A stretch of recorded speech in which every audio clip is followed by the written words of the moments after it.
There we go.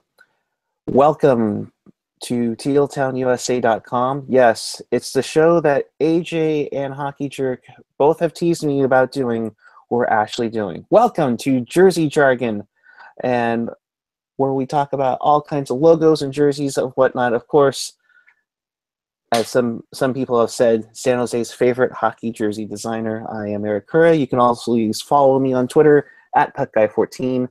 With us today, a very good friend, a longtime friend. He is the founder and editor of sportslogos.net, Mr. Chris Creamer. How are you, good sir?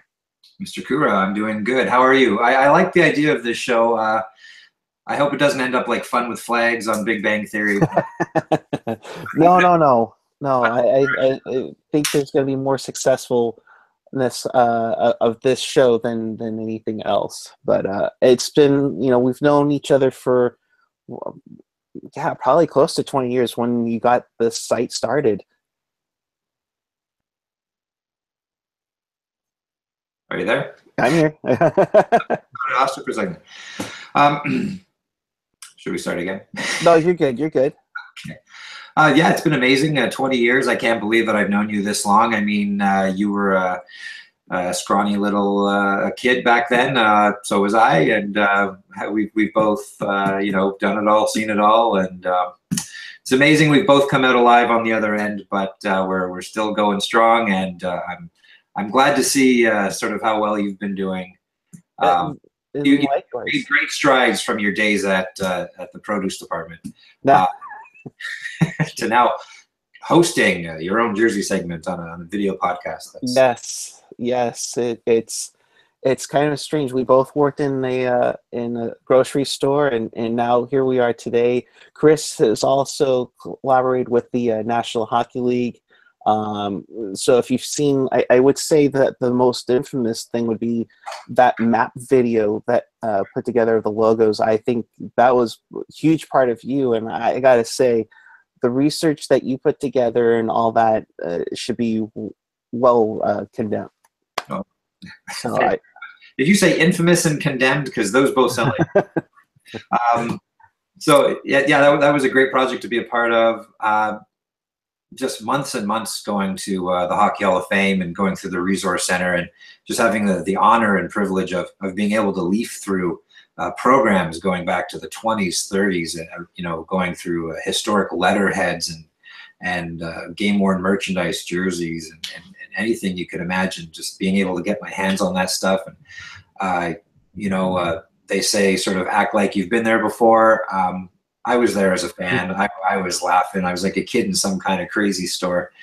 And it was just remarkable being able to do that. And then being able to see your work on the big stage, like with the National Hockey League, and still seeing it in use on all these future projects they're still working on is a surreal sort of feeling.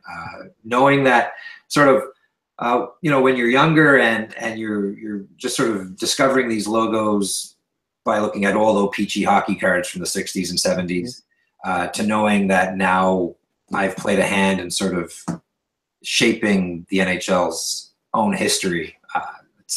That's a little nutty to me. It'll take a while before that sinks in.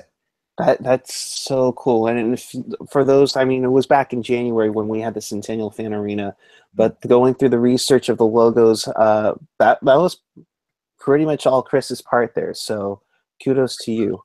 Yep. But let's talk present-wise with the new Adidas jerseys. What did you think of them? I mean, I know a lot of people were talking about, that's an interesting collar, the material-wise, and we saw some new designs through it. What did you think of all the unveilings and such?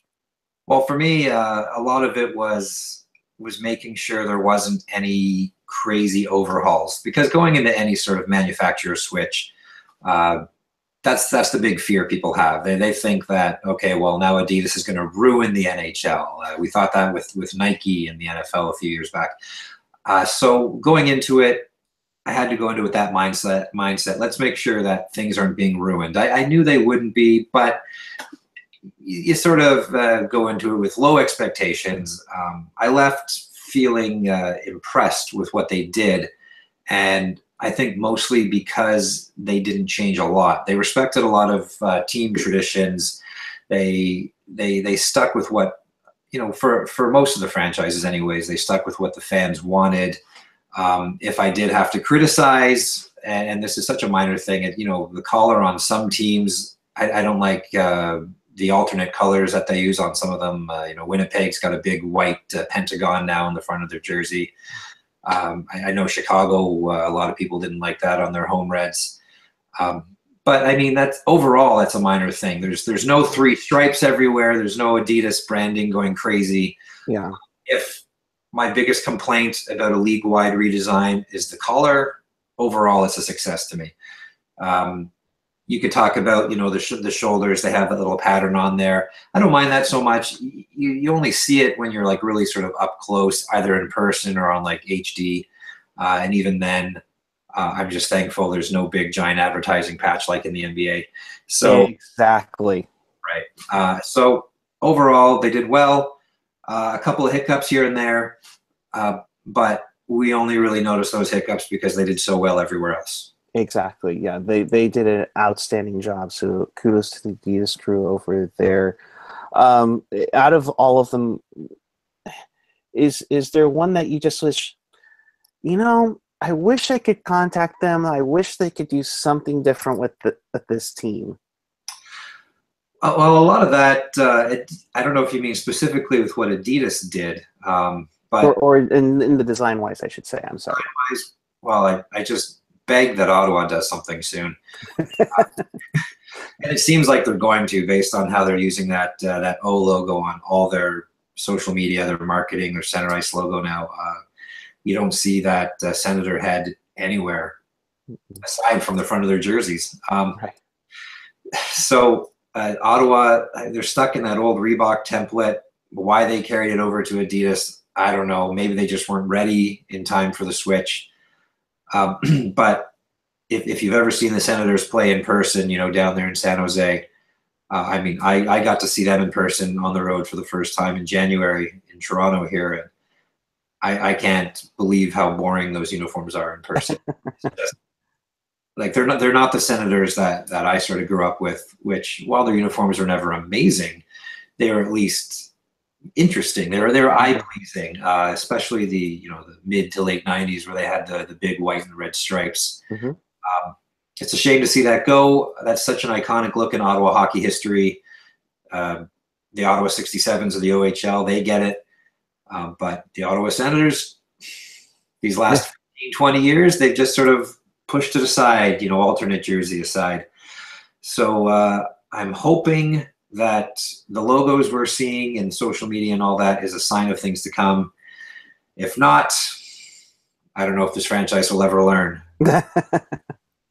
That's true. Ottawa's probably the one that I hope they have the light bulb over their head turn on eventually.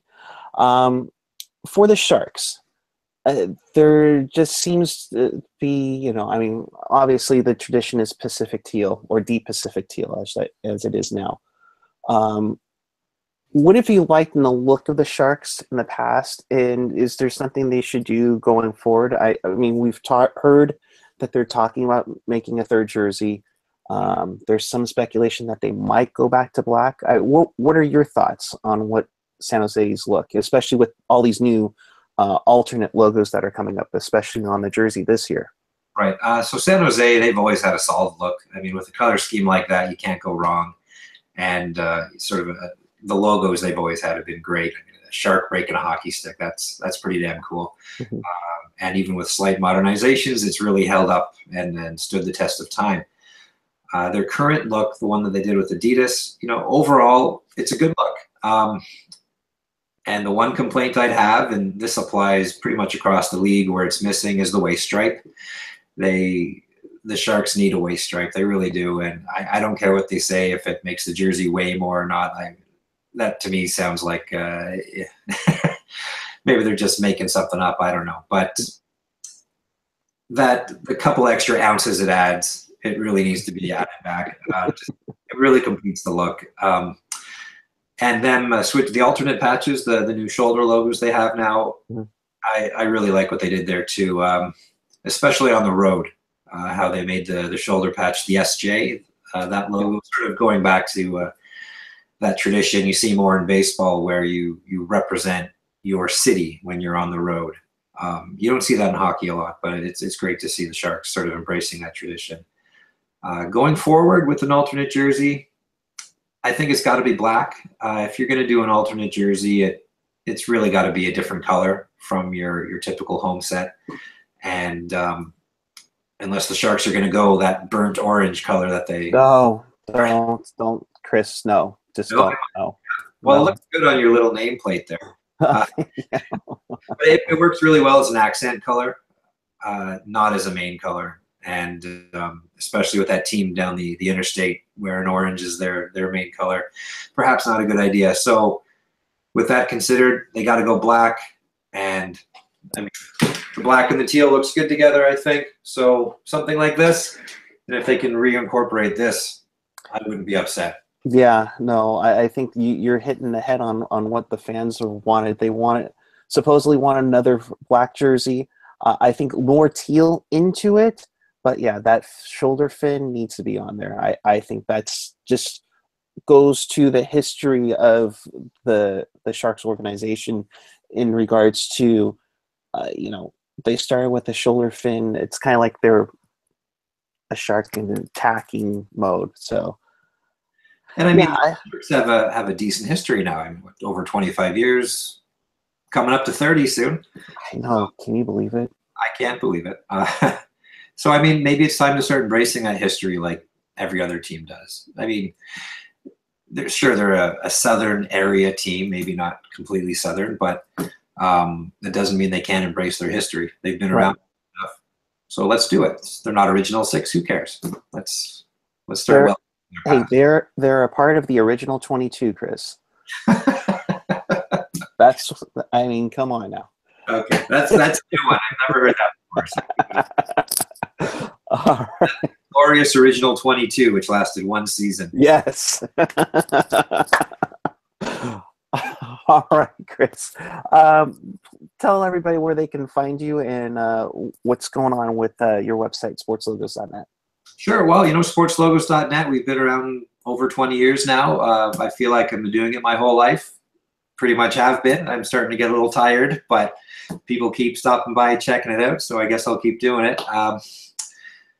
It's a huge collection of hockey logos, not just hockey, around the world. Sports logos, going back to the 1800s right up to today, covering logos, uniforms, memorial patches, stadium logos, banners, everything you could think of that has to do with design in sports. We try to catalog it and have it on display for you to check out whenever you want. Think of it as a virtual museum of sports branding with free admission. In addition to that, we also have the community forums, which is where the man I'm speaking to sort of got to know me.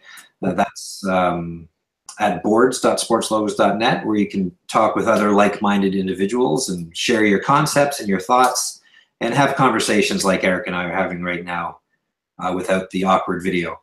In addition to that, we also do news. So we talk about rumors.